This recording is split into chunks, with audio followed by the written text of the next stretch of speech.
Hey travelers, Mag and I here on day 124 of our trip around the United States. This morning we're starting things off from Banner, right here on the Prairie Hills Wetland Preserve.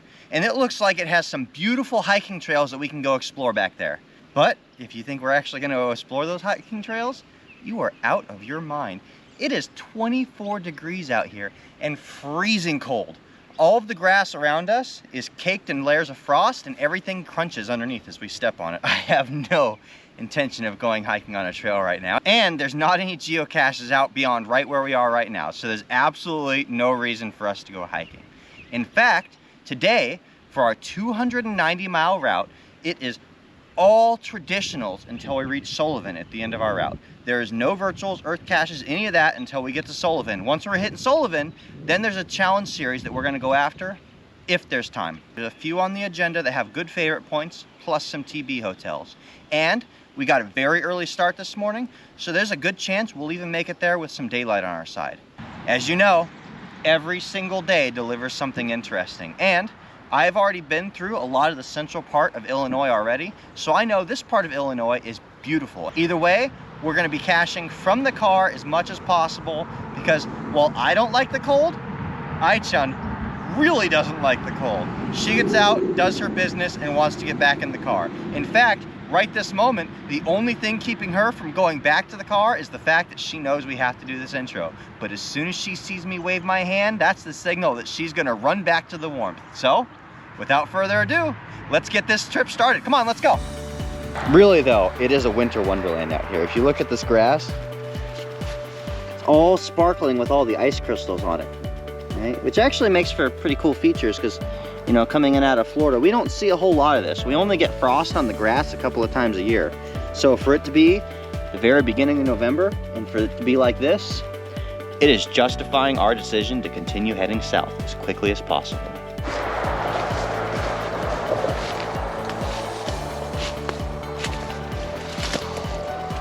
Ah, the birdhouse, my classic faithful companion. And you always know when you come up on a birdhouse and the hole doesn't go anywhere, it's probably a geocache. Looks like we have a winner. Look at that. It's the only kind of birdie I need to see. Our route this morning had us following the course of the Illinois River as we made our way steadily south.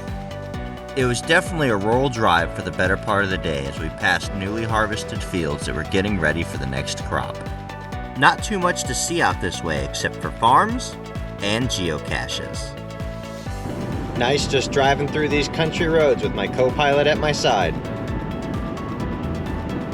Also days like this, she's active.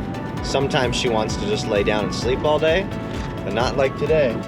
Although she did, of course, get an afternoon nap, she actually spent the better part of the day right there in the passenger seat, watching the road unfold before us. Sometimes when you're approaching a GZ, you see the geocache first thing, and sometimes the geocache sees you first. We next made our way up to the top of Jake's Point, dedicated in memory of Larry Jacob.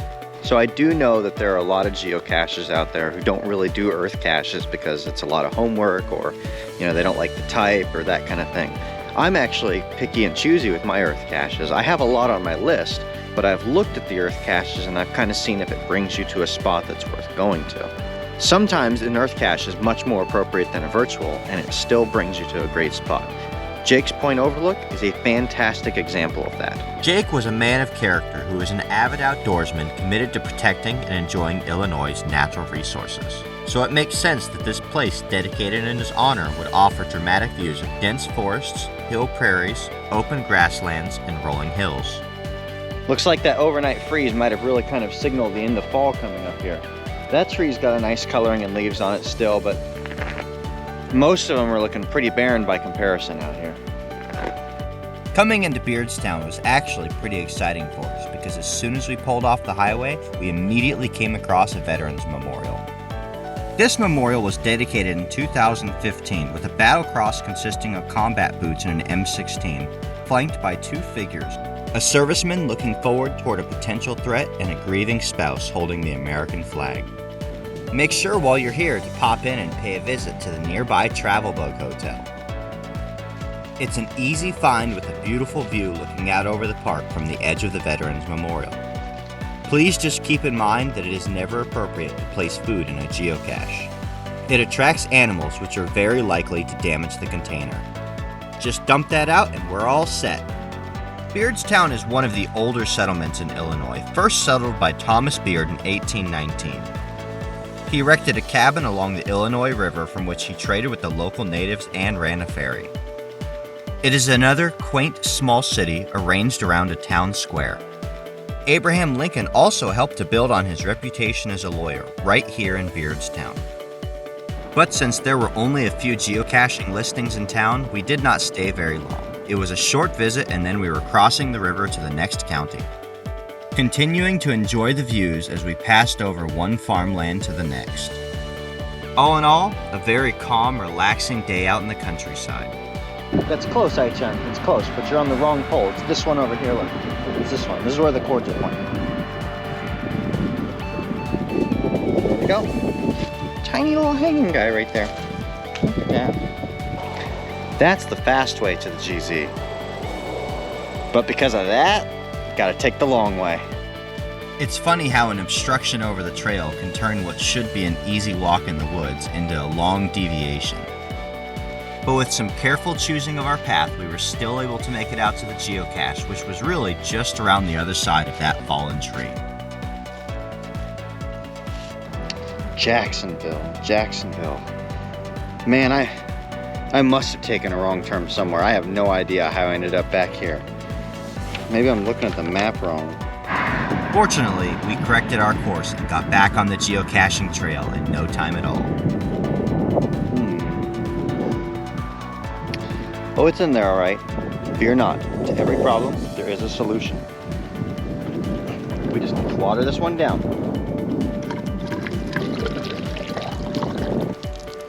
Easy day. This one is listed as a regular. What here could hold a regular size container? Alright, now that we've had a good look around, this definitely looks out of place. These are usually kept in the ground. And sure enough, there it is. Cool. Apparently, this is just one of those spots where a good hider lives and they like to put out good geocaches. This one reminded me of some phone geocaches that I had found. And just like those phones, this machine does not appear to be working anymore. All the same to me, as long as we get a logbook. Now I'm sure most of you out there have probably seen the nano on the fire hydrant right under the underside right here. But how many of you have seen the fire hydrant itself is the geocache?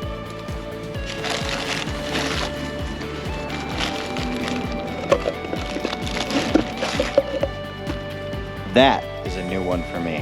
I really dig this one. Good hide. It may be an all traditional day, but these are some good hides out here. Very clever. It has been a great day of geocaching out here in central Illinois, but it looks like the sun is starting to go down. This may be our very last one for the day. Good to see we're able to end things on a high note, with a dry geocache and a logbook to stamp. And there goes that sun, slipping over the horizon yet again. There's just nothing we can do to get ahead of it. We started this morning at sunrise and had an early start with all the frost still on the grass and our breath fogging up out of the air. But it wasn't enough. We could not beat the sunlight going down. However, we have managed to stay on track today. So we're definitely going to finish at a reasonable time, be where we want right outside of Sullivan, and staged for a good day tomorrow. There may not have been anything but traditionals that we saw today, but man, this area had some really fun caches. We got to see that cool fire hydrant, pour the water in to float the container up, and several others. It just goes to show, you really never know what you're going to get out of a geocaching day. You may think it's just a run of grabs to make it through the counties, and they end up being pretty fun finds. It's a very interesting juxtaposition doing Illinois after having gone through North Dakota, South Dakota, and Nebraska. Because those states are really rural, and you can go for sometimes hours at a time feeling like you're the only person out there. Illinois is also a farming state. In fact, 75% of the land area is farm area out here. But it's also the 6th most populated state in the United States.